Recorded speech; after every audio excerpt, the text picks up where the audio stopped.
Welcome to The Mixercist. Hey, B, how you doing? Welcome, guys. Welcome, welcome. We are doing a live stream, and took us a while to get going here, but hopefully it's all pretty cool now. What have you been up to there? Why don't we get? I was just gonna introduce the topic for those who may be joining. We're gonna talk about AI tonight, AI in music specifically, and then probably more broadly. But we thought it would be fun, rather than doing a plug-in review today. We thought we would talk about something that concerns us in the industry, but we haven't really spoken a lot about. So, in terms of what I've been up to, let's see. I saw a good movie. It was You'll Never Find Me? Was that the one? That was on Shudder. So. Yeah, if you guys get Shudder, you should check out You'll Never Find Me. It's one of those movies where the ratings are like, not really scary enough, or like it's too slow in the beginning. But it's one of those movies where it starts out and you think, oh, this is going to go badly. And then as the plot progresses, you think, oh no, everything's fine.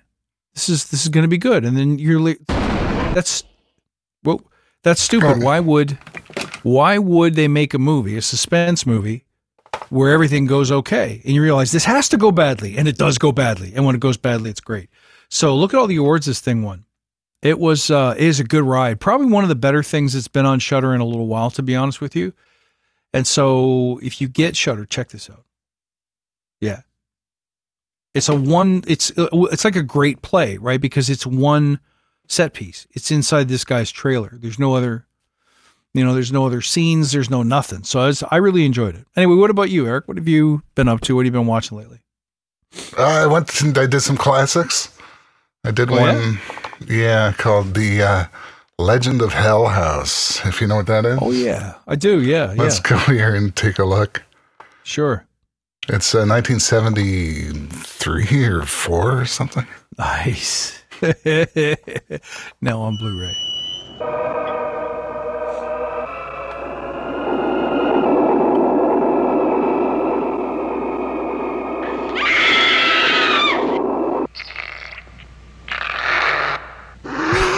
What in the name of God?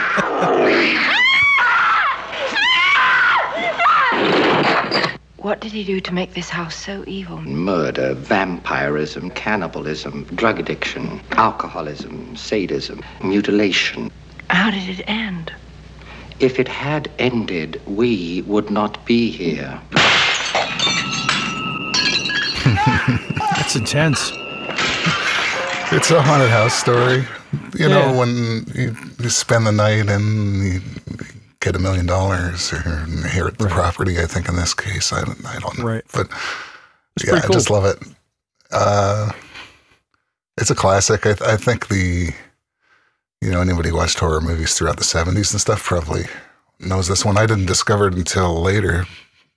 But it is really fun. It's got a cool twist at the end. And for the time, I think it's arguably a groundbreaking movie in the haunted house genre. Yeah, of course. And all right. Yeah. Should we get into it? Because I know you've done a lot of research. Yeah, you've done a lot of research and a lot of stuff around AI for music. So even a couple of years ago, there was the notion that, you could get AI to generate chord sequences for you, or maybe even generate a progression and a melody. But now we're at this stage where, put it to this way. A buddy of mine showed me something, like a video of somebody using one of the AI tools for music production. And he's like, we're fucked. Like, it's over. It's done. There's no point in writing music, recording music, learning how to use a microphone. None of that stuff matters anymore. Listen to this. So it's obviously picked up pace very, very quickly. My last experience with AI for music wasn't that great, wasn't that impressive. But, it's like plugins for mastering that did everything using AI started sneaking in a couple of years ago. In the beginning, it was like, oh, this will never work. And then it was like, well, that's not bad. And now it's like, uh-oh. So what are you finding, EB? What's been your, the past couple of weeks, you've been looking at all these tools, trying them out, putting them through the paces. What's the result been? I think for me, I started off with the AI plugins that do like audio processing, not generative AI. Just like I wanted a virtual guitar amp. So I got Tonex. I bought the Tonex pedal, And I was kind of blown away by the sound. I mean, this is a plug-in and a pedal, and they're interchangeable. So my idea was I'd get the tones in the Tonex and then load it into the pedal to play live. Right. But what impressed me the most was the sound. Right out of the bat, this is like sounding better than most of the guitar amp sim plugins that I have, if not all of them. Exactly. And AI is the way they did it. They trained it. It takes about 5 hours to train it in the high definition mode, like the most accurate one. And after that Tonex, I found this company Amalgam, and I think he's out of Latvia. I'm not sure, but he's sampled so many amps, great amps, and they're the best captures I think online of amps. There's just so many old Marshalls, old Fenders, boutique amps, heavy metal amps, just awesome stuff. And I think I've got like 30 or 40 of them now. Wow. But amp modeling is one thing. Really, what we're talking about is, can we make music without any kind of human interaction? No human writers, no human performers, no real instruments, no human lyrics, no human performance, no human mixing or mastering. It's all done robotically. And so where are we at with that, in your opinion?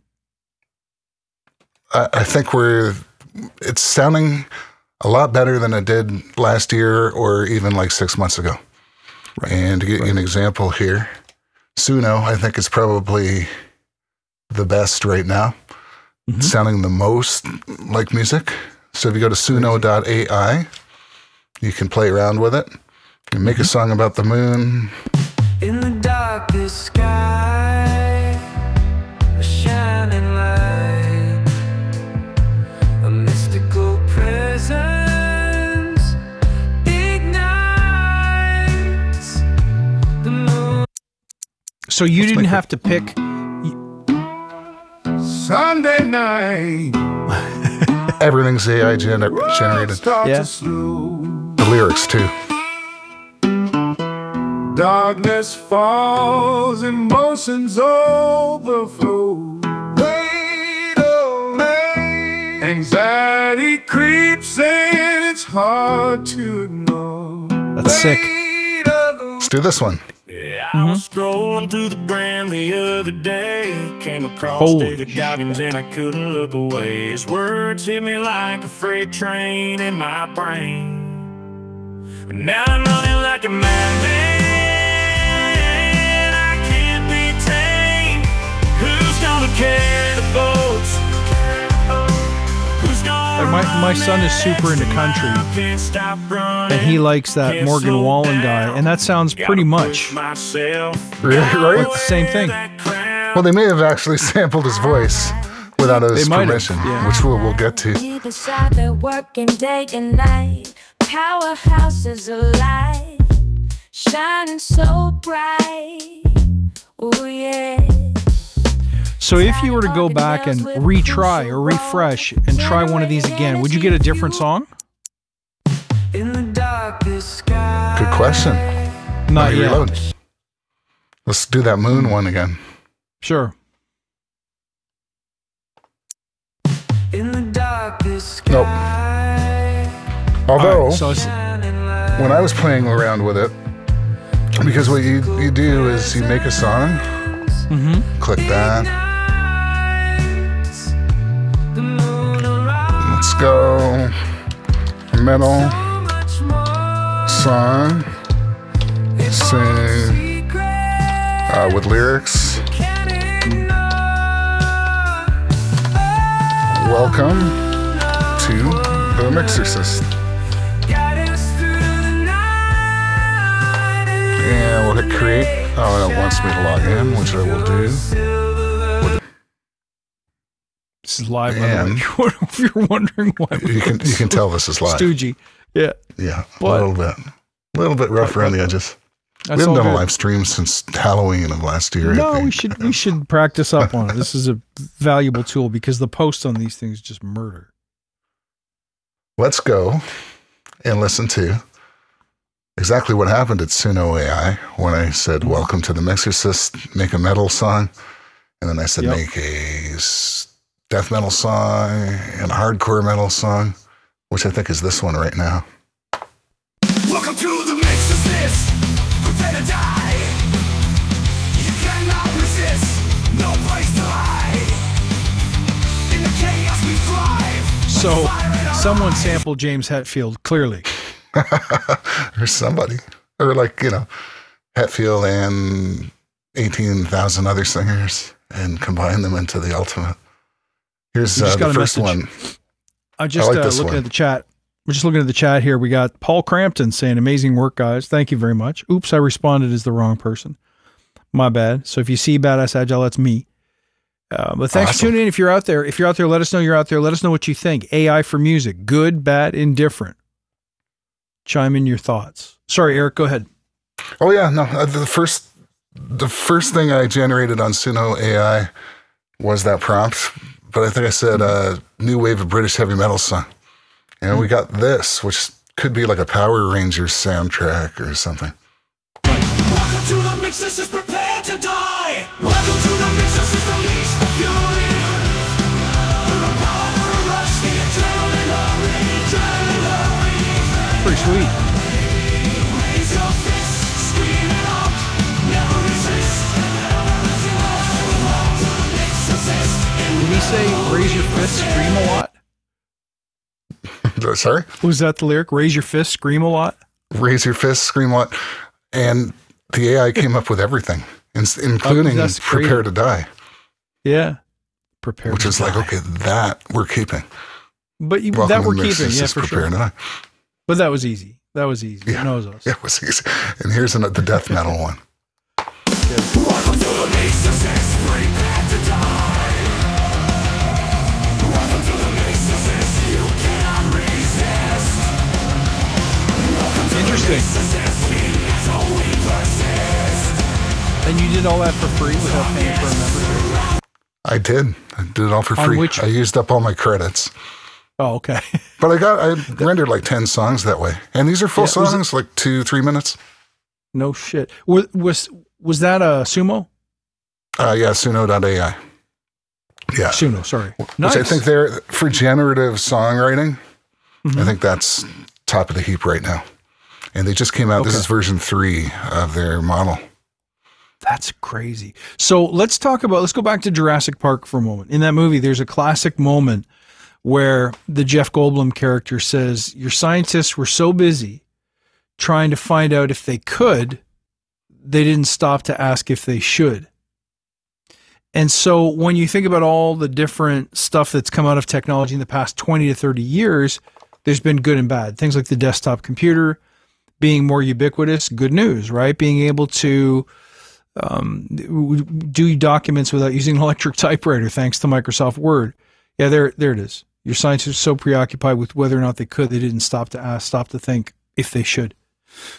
But then there were some inventions not working out so well. Like social media, I think, is a giant failed experiment. It's ruined democracy. It's eliminated privacy. It has distracted us to the point where we can barely work. We can barely function. Like people are walking into telephone poles because they can't get their faces out of their smartphone. And then there's stuff like crypto and NFTs that were ballooned. There was so much hype around it, not to mention like the vaporware of the internet bubble in the early 2000s. Some people either lost their shirts or made out like bandits. And this seems to be one of those things where there's like a real prospector feel to it, like a gold rush feel where everyone's jumping in. And so I did some research on answerthepublic.com. On Answer the Public, I asked, what are the big searches around AI? And the top searches in both Canada and the US were highly similar. The most popular searches are AI detector. That was the biggest, most commonly searched one. Oh. Right? Because people are trying to say, how can I tell if it's the stuff that I'm seeing and reading is fake? Like, did a real person even make this? And then the second most common was, what was it now? AI art. People wanted to know which AI tools generate artwork. Isn't that interesting? And I think that's probably a symptom of the fact that what's the most common use case for ChatGPT? It's social media marketing, right? Creating shorts, creating like Instagram videos, reels, that kind of thing. And you want images to gloss it up, but who wants to go take a picture of a caveman when they're hard to find, and you can just ask ChatGPT to make one for you now. Right. Then the third most common was AI stocks. So it's, how can I use AI to help me with my social media? Good use case. And then the other one was, how can I use AI rather to make money? So right off the bat, people are like, where should I invest? Is this going to keep going up and up and up and up? So AI is like your broker. It's going to make all the decisions. Exactly. Well, it's going to make all the decisions, but I think AI stocks to me means like, which of these companies should I invest in? Should I invest in is it OpenAI, the name of the company? I can't remember. Yeah, that's one of them. Yeah. That's the one that Microsoft basically has now. Is it? Sam Altman. And then they, if you remember all that drama months ago. Yeah, Sam Altman got kicked out. The board got rearranged. Now he's back. But Microsoft was setting up a brand new mega project. Yes. It's crazy. Crazy amount of investment that's going into it now. The amount of dollars flying in at all levels. Sick. Apple's getting into it now. Yeah, Microsoft, of course, Google. The names have already changed. So Bard's changed to Gemini, and ChatGPT just released that video thing. What was it called? Yeah. Not Sona, but it's similar It's something name. like that. Yeah. And anyway, it's a crazy video. I read a thing about a guy who was going to start his film studio, like $1 million, multi-million-dollar, $10 million film studio, and he decided, well, all AI. Mm-hmm. Maybe we don't want to do that. Yeah. But interesting thing, last year you and I did a Halloween episode where we asked ChatGPT, or no, it was probably Dolly or something, to make Jack Nicholson a record cover for Jack Nicholson's Jack Torrance's greatest hits. Right. And it did a pretty convincing job, but like everyone was missing fingers, limbs were floating in midair. It was far from perfect.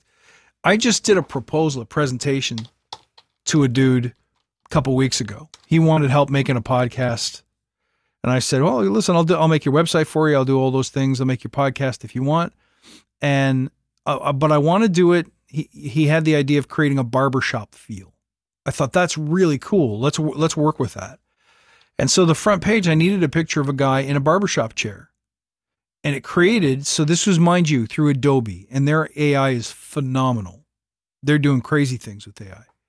Like that vocal cleaner upper, that's part of Audition. That thing is insane. And I think you introduced me to that. But anyway, so it sent me back a picture of a dude in a barber chair, and you can't tell it's not a photo.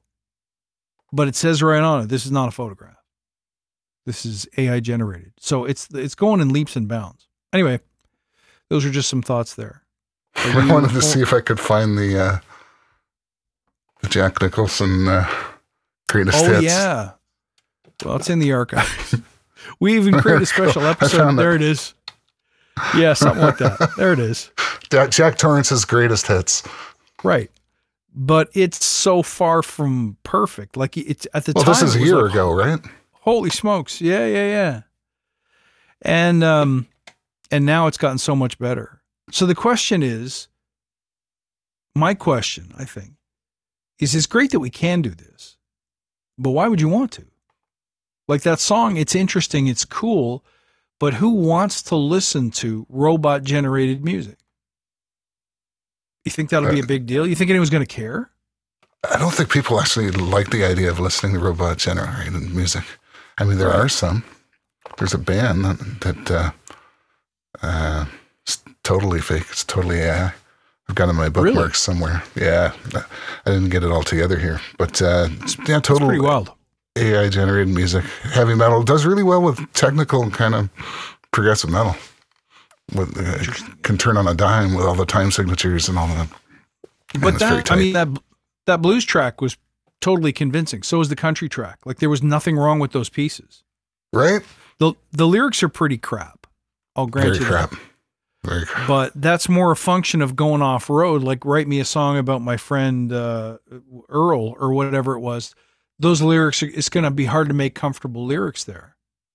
But if you gave it a reasonably on the rails theme, like, you know, man versus nature, the aging process, and of course relationships, it probably will spit out a ton of really good syrupy, gooey stuff that unless you're searching for Leonard Cohen, you'd probably be like, this is a good tune. I want to hear how this plays out. I just can't say. So on LinkedIn, when there was a fad for all of 2 weeks where people were using AI generated images to accompany their posts. So I write a short form thing, you know, a couple hundred words on whatever. And I would ask ChatGPT, make me an image about, I don't know, a computer monitor catching on fire or going crazy or something. I would create one, and so people would post and post and post. But after a while, they all started to look the same. So my buddy Kevin sent me a deep fake of Ryan Reynolds today talking about some sort of investment scheme, and you should send $250 immediately. And it's like, it's good, but it's not head and shoulders above Max Headroom, which Max Headroom was not actually digitally generated, but it was made to look like it was. There's still the weird, like, mouth glitches, and the words don't match what the lips are doing, et cetera, et cetera. So to me, it's still not, it's like, oh, this is interesting. And before long, I'm sure it'll get really, really close, but I'm just not buying it yet. I don't know what your experience has been, EB. It's still not 100% believable. We're going to be dealing with that uncanny valley situation. Uncanny valley, what is that? Uncanny valley means when you have something that looks not real, like a cartoon, something that's obviously not real. You go, yeah, okay, that's cool. I like it. As it starts to approach reality, getting very close to reality, but still a little bit off, that's the uncanny valley. Well, can it ever get 100% there? That's my next question to you. See, I think it'll get there. I think it'll get to where it can fool us. Let's go back to Microsoft Word, or actually WordPerfect, which was the predecessor to Word. When it came out, and I was around at that time when it came out, people would be like, someday you won't need pen or paper in order to write anymore. You won't want pen or paper. Everything will be done on the computer. I still write on pen and paper. Matter of fact, I write with a fountain pen because I like that mechanical feel. I like the fact that there's some engineering in my hand that another person made, and it makes for a more personal experience. You will never get me, even though it's 10 times faster, much easier to organize. Look at the new Remarkable 2. It's this little tablet that's supposed to feel like paper, act like paper. And it's got all the benefits of being able to create folders, to organize your stuff, to tag things. I don't want one. I like real paper so much better. So 40 years ago, people were like, man, one of these days, the pen and paper will be a thing of the past. The newspaper, the magazine, the printed book. And yet, here we are. It's not like it's definitely been disrupted, but I wouldn't say it's been displaced. What are your thoughts on that? I used a pen and paper today. Actually, a Sharpie. Yeah. And two 8.5 by 11s folded in half. I did my to-do list in the morning. After I was eating, I was just like, okay, I got to do this and this and this and this and this. And I dragged it around with me and probably just throw it away in the end. So let's get uber philosophical. Is there something then about human communication or the consumption of a piece of art that defies what's observable? Science is interesting, but science deals in trying to explain our universe through things that we can observe. We try a test, we see what happens, we measure, we refine our theories, and then we repeat. But that's all based on things that we can push and have it react. So you press a button and it does something. You ask a human being a question using certain words, you get a different reaction. But what about the aspects of communication that can't be seen because they either happen so quickly or they're sensed almost rather than actually, like, I don't plan a micro expression, right? If my eyebrows start wiggling while I'm talking, I don't plan it. I don't choose it. It just happens. It's just part of the articulation. So there's something, let's say, in the quantum field, for example, in the realm of possibility, that transmits in a way that we can't understand. So when you hear something, you'll always go, that's fake. Right. Right? Will we never 100% get to replicate it?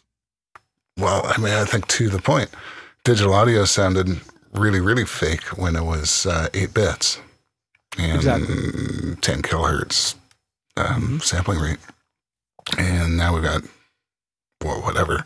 But I think once we hit CD, it then became like, with a good enough recording, good enough speakers, you could probably fool someone. It's capturing all the available information that our ears can hear.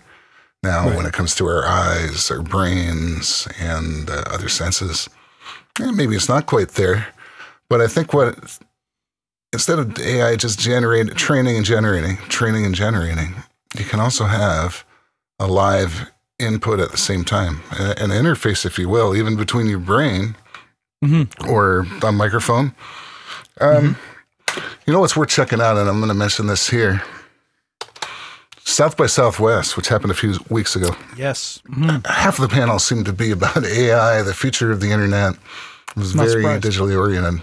This is a keynote, an interview with Ray Kurzweil of Kurzweil Instruments, keyboards. I still got a K2000R sitting right in front of me.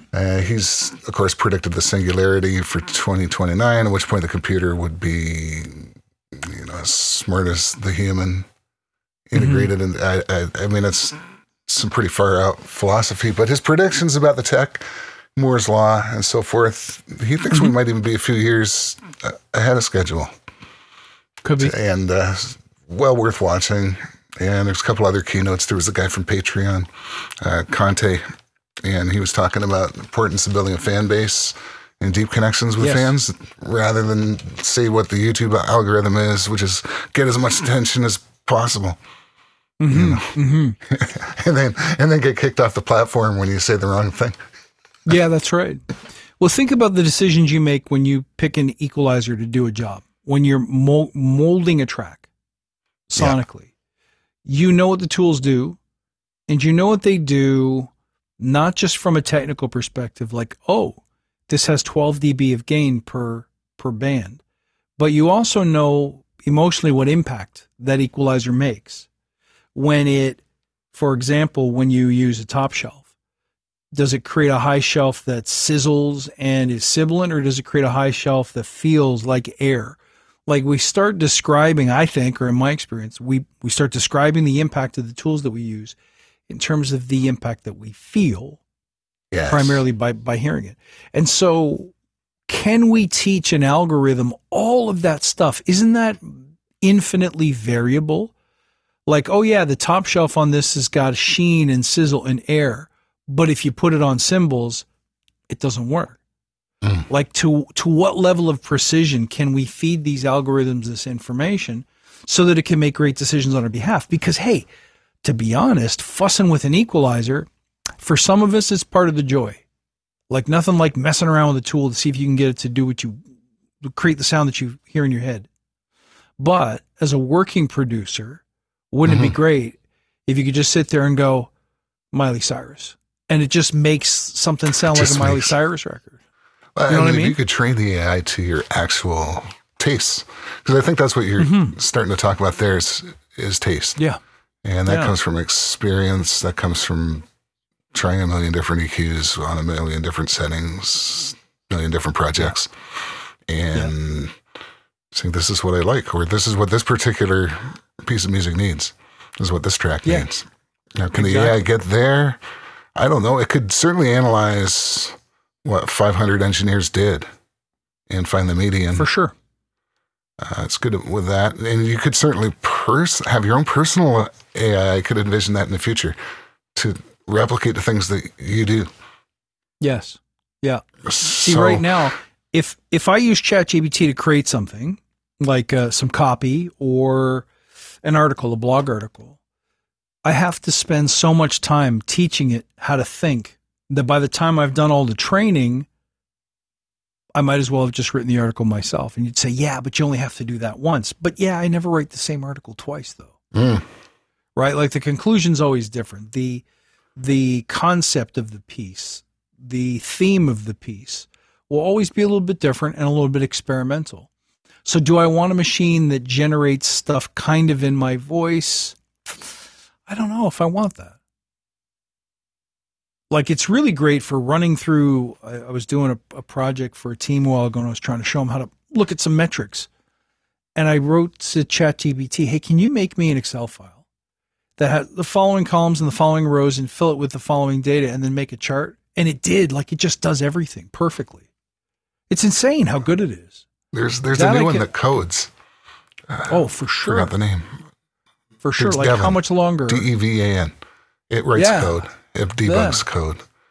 For sure. And it's How much insane. longer are developers going to be needed in the volume and in the capacity that they're needed today? Interesting question. Yeah, it's as far as menial tasks go, stuff that just takes time. Yeah. And stuff that even takes a little bit of discernment, which AI can provide that. It can certainly categorize things. This is blue, this is green, this is like sort all the balls into the different AIs. Yes. The amount of labor that's gonna save. Yeah. Or displace, depending on what angle you want to look at. That is incredible. What I'm interested in right now, before we get to the point where, if we get to the point where it's like, yeah, just make me a movie, just make me an album about this, and it sounds like this. I'm enjoying giving AI human input and then manipulating it. And I'll show you some examples. There's a website called kits.ai. And I'll see if I have it here. I do. Kits.ai. You can upload your voice, you singing in your style with your inflections, your pitch, the rhythm, and you can turn it into another voice or another instrument, a guitar solo, saxophone. I played with this. Let me just, without logging in,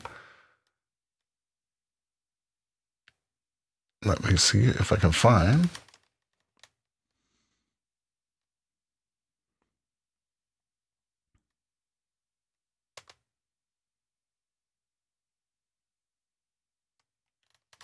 Oops. Sorry there. Okay, so here's my original singing. Always alive. Always alive. And will always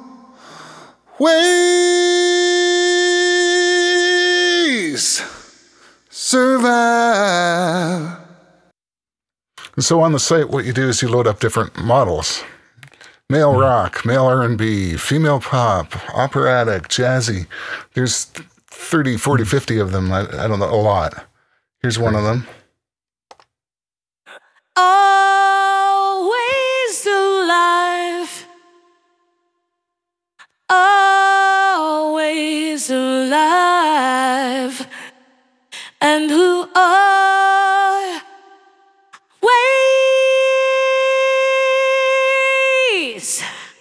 survive. And maybe that was too poppy or something. Let's try this one. Always alive. You can change the key too, by the way, and do a bunch of other things. Always alive. And who always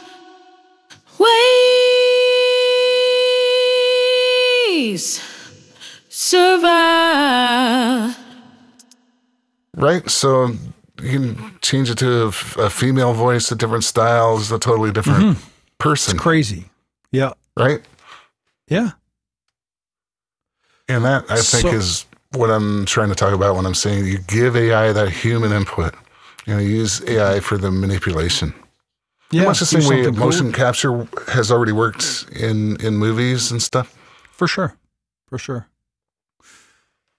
I was wondering about something. I kind of lost my train of thought there, but It was about replacing people. So one of the dangers of AI is that we'll say, hey, look how much less work you have to do now in a day because of this technology.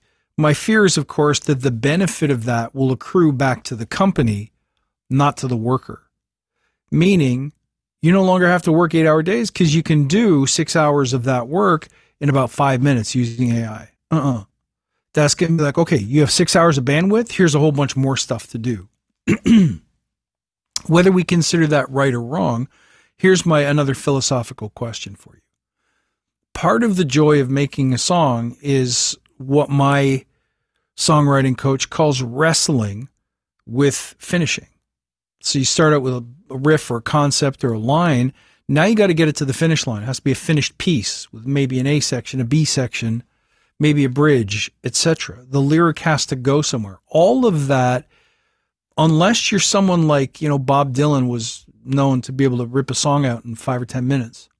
But unless you're like that, you have to work with stuff. You have to try and make sense of a chord progression by using or manipulating the melody and testing different things until you find something that works.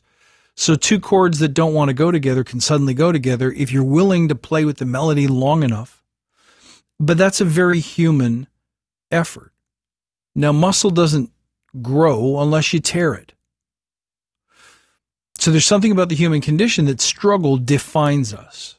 And if there's no longer a struggle to writing music, two things happen. It becomes worthless because there was no emotional investment, there was no physical labor. But number two, we're also going to produce a poop ton more of it, which means there's going to be even more noise than there is today. And it's going to get harder for talented people. Oh, yeah, exponentially more, I think. Right? So I'm seeing, does anyone here posting? Let me just take a quick look. I don't think we have any, this time of night, we probably don't have anyone commenting, but I'd be interested to hear what the crowd thinks about that and maybe some future comments. Is this good? Is this bad? Is this, is this the undeniable future? Or is this the kind of thing that will balloon during this crazy prospecting phase for the next 3 months or 3 years, and eventually we'll all look back and go, yeah, we shouldn't have done that. Like if you bought NFTs, I feel bad for you because you probably spent, I don't know, somebody spent like 6 figures on Mark Cuban's first tweet. It's like, why? Why don't you just screen grab it? Save it in your photos. It's like, no, I have the original tweet. What's the original tweet?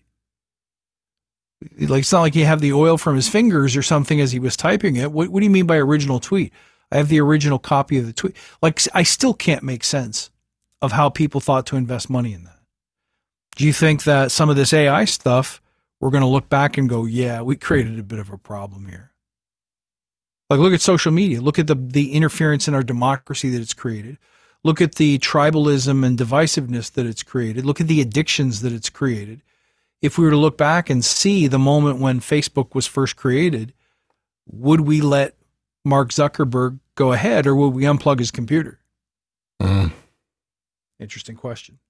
Super good question. And given the extreme rate of development that's happening, the speed of it all, how good it's getting, right? How quickly, the sheer amount of effort, capital,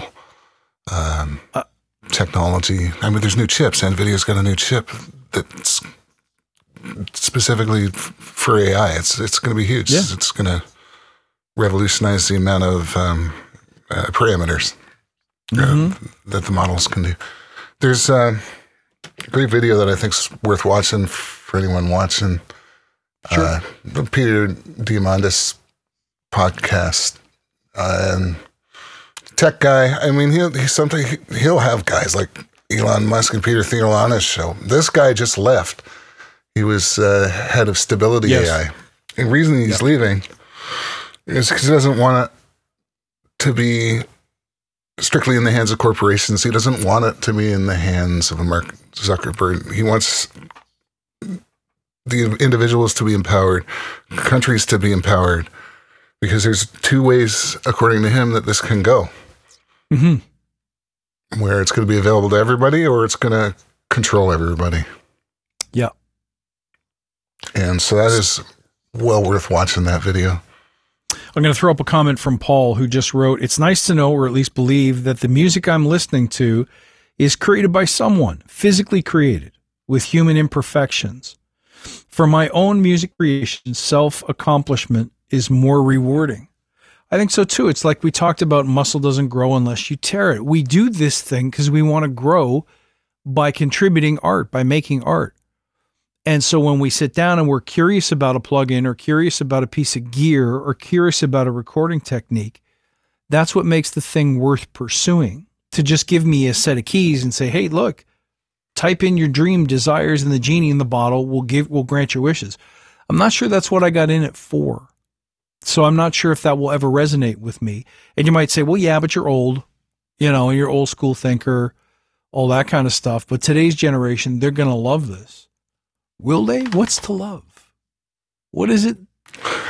What is it specifically that would make someone listen questions to? Yeah, but that's kind of what I wanted.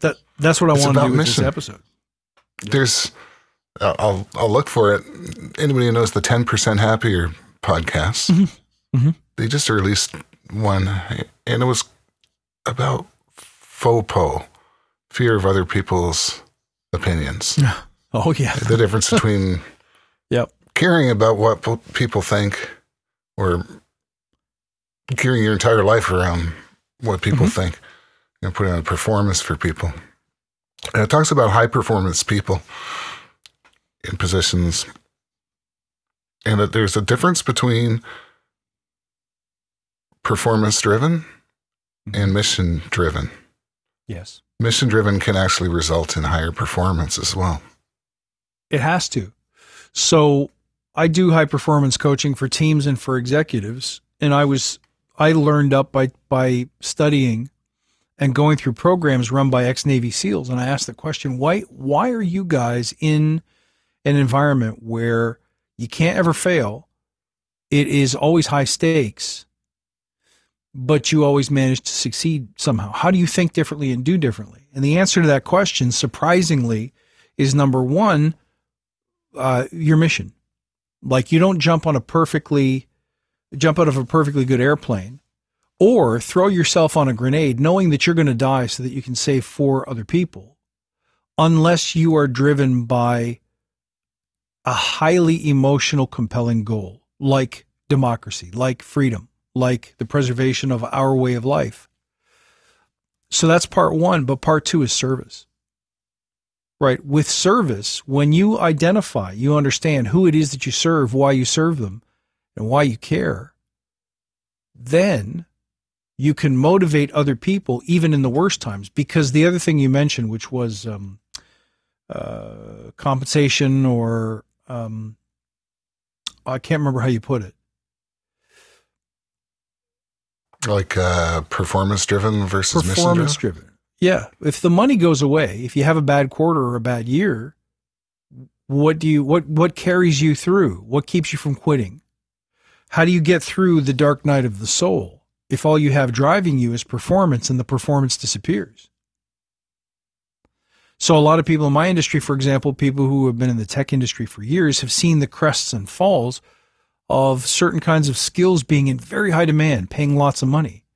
When the money goes away, because it's no longer commodity pricing, do you stay in the industry? Or was it only about the money? So I agree with you.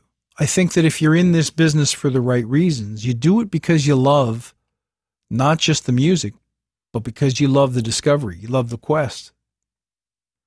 And so things like a piece of gear will be endlessly fascinating to you. But again, if you just push a button and the thing that you're envisioning is just created, is that still art? Right? My wife is an art teacher. She has this discussion with every class at the beginning of every year. What is art? If I take a photo of a cat turd, is that art? What's your definition? What's your description? Marcel Duchamp with the urinals and the toilets. Found objects, yeah. And so the answer is always, I asked her, I said, if an AI robot completely creates a piece of art, is it still art? And she said, no, a human has to be involved in its creation or it's not art, by the definition of the term art. is a interesting. Oh, and by the way, here's another issue. If you create music using one of these tools, you do not own the intellectual property or the copyright. Well, that's Make no mistake. something we're going to get to as well, because that is a whole can of worms. Yeah. And it's not looking If you don't good. own it, then you can't sell it. You can't grant it the license of a creation to another artist or another person. And if all of this AI stuff was learned on, a vocal line that James Hetfield sang on the Black Album. Yeah, all the lines he's saying on all the albums. Yeah. Then you stole artists. it from him. Yeah, Yeah. you stole it from him. I was And watching. now you have a lawsuit kind of situation. There are, and that's what I want to get to. But even before that, I was watching. I was talking about the new Blackwell NVIDIA chip, and the keynote address was like, AI is going places, and we've got to train massive amounts for this AI, and it's going to be doing video, and it needs a lot of video, all the videos. All the video, yep. Now, NVIDIA is a chip manufacturer. But who out there is going to go and get all the videos? And they're going to have permission for all the videos. It just seems a little, it came off as a little entitled when I heard that line. Yeah. And just like you said, you don't know the rights. If you did what I did on that example back there where I uploaded my voice, they've now got my voice for training. Uh-huh. Yep. And here's a list that it's from March 11th, so not that long ago. There's a list of the running loose key AI lawsuits. NVIDIA Corp on the receiving end. Mm-hmm. What is that about? Protected books. Okay. Yeah. Raw Story, that's a news organization, media. The Intercept, also a news organization. Main Sequence. What is that? George Carlin's voice. They took George Carlin's voice and they I heard about this one. Yeah. Yep. There is Bass Bands. I know the New York Times. There's New York Times. Yeah. Anyway, the Piper's coming. And this is going to require a revamp of the laws, I think. I don't know if it will be possible just to write up contracts. I know that AI and digital generation was part of if you remember when the actors went on strike, and that was huge. It was rights to likeness, whereas like you're not going to hire me for 1 hour to get my face, to get my voice, and then use that to generate the rest of the movie. Exactly. Which is, George McFly in Back to the Future had the same problem. They made the molds of like a prosthetic for his face to make him look old in the first movie. And then he didn't want to do the second and third movies for the same amount of money, or maybe it was a creative difference. So he decided not to do it. So what they did was they took those molds, the inside of the molds, and recast basically a model of his head. And so they put that on another actor. It still didn't look great, but the point is, it was his likeness, and he sued, and I think he won. I think he was successul. Excellent. So, yeah, that's what I like to hear. Because the attitude right now is the same as Web 2.0. It's like it's user-generated content, which we can use however we want for advertising. It's to sell to governments in case they want to know what you were doing. Exactly. And how do we get out of that? And I love that story about the guy that quit, because that's what he doesn't want to see this time around. He saw the whole Web 2.0 thing. And if that happens with AI, that's disastrous for the human race. Maybe good for it's 4 people on top. And these are all mistakes we've made in the past. We are perfectly capable of avoiding disaster here if the will exists, but there's such a prospector mentality right now. It's like money, money, money, money, money, money, money. And hey, money is great. You can't operate without money. And if you invent something, you deserve to profit from it, but not at any cost. So we'll see how this plays out. Do you have more stuff you wanted to share, or is it good time to wrap up? Oh, I want to wrap up soon, but 2 other sites you could check out. So actually, I'll go through. Here we go. Okay, so ToneX, the amplifiers, Kits.ai, upload your voice, change it into something else. RipX DAW. This lets you separate music from the drums, from the bass, from the other things. That's very cool. It does it really well. Also, if you use Audacity, which is the free DAW, there are now these kinds of AI tools available for free in Audacity. Maybe we'll put a link below. Okay, so ToneX, Topaz Labs. This is for image enhancement and restoration. I use this all the time. In fact, the thumbnail of this video was generated with Bing AI, which is the newer version of DALL-E. And then I ran it through Topaz to get a bit more resolution, a bit more size out of it.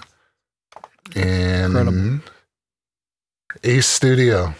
Okay, this is where you can design vocal parts. You can put in MIDI notes, or you can sing, or you can play an instrument. Once it gets the notes, you can choose a singer and type the words that it will sing. And you can layer, you can do harmonies. It's wonderful. Crazy. There are videos online on YouTube that you can see people go through the process. So I didn't want to leave without mentioning that. But I think that's pretty good, Yep. One thing that I forgot to do, every time we stream live, it's just so distracting. Every time you come in here, you're breaking my concentration. You're distracting me. So on a related but not fully similar note, the Joe Flaherty passed away today. So Joe Flaherty was, if you're Canadian like us, you would know Joe from his very early days on a little program called SCTV that used to run on City TV when it pretty much within the first 5 years of the channel's existence. And I grew up on that comedy, but you would know Joe from Freaks and Geeks. You would know Joe from Happy Gilmore and a couple of other shows. He was a really gifted writer and performer. He just never hit the same kind of fame level as people like Eugene Levy, John Candy, Martin Short, who were also in that same troupe. Anyway, he was 82, which is a pretty good run, but a good example of what artistry used to look like. Writing comedy is not a hack job, man. It is a real grind. And if you've ever done it, you'll know that it's a process, and that process is grueling, and it's a lot of building up and burning down and starting over and experimenting with things to see what works. And it's a lot of failures and a lot of crickets and a lot of rooms before you hit something that works. And that's one of those things that I wonder, can AI really replace? So just some food for thought. That has nothing to do with plugins. That has nothing to do with, Acoustica and Universal Audio, but everything to do with the craft that we love. So I'm sure we'll do this again, talk about it more. Thanks for those who were watching and who chimed in with comments. We appreciate you guys so much. We love doing this. And if that's awesome. If AI could create a Mixercist episode, would you watch it? You'd watch it once. Would you want to watch it? Would you keep subscribing? Something to think about. I was thinking, I'll leave you one deep thought. I was thinking, when we look at a photo or a movie or a painting or a sculpture, a piece of art, or listen to music or read some poetry or a novel, we are spending time in a person's head, or maybe a group of people, but you're spending time in someone else's head.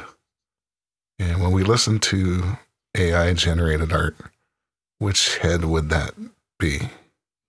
Right. Another person who spent a lot of time in someone else's head was Hannibal Lecter. I'll leave you with that one. Where are we? What am I doing here? Just got to make one final error before we sign off. Anytime, anywhere. Nice. Right on. Thanks, everybody. All right, dude. We're going to try to stream some more because it's great. We got a few people watching, got a comment, and that's just special. It is. Thank you very much for watching, everybody. See you in the next one. See you next time on The Mixercist.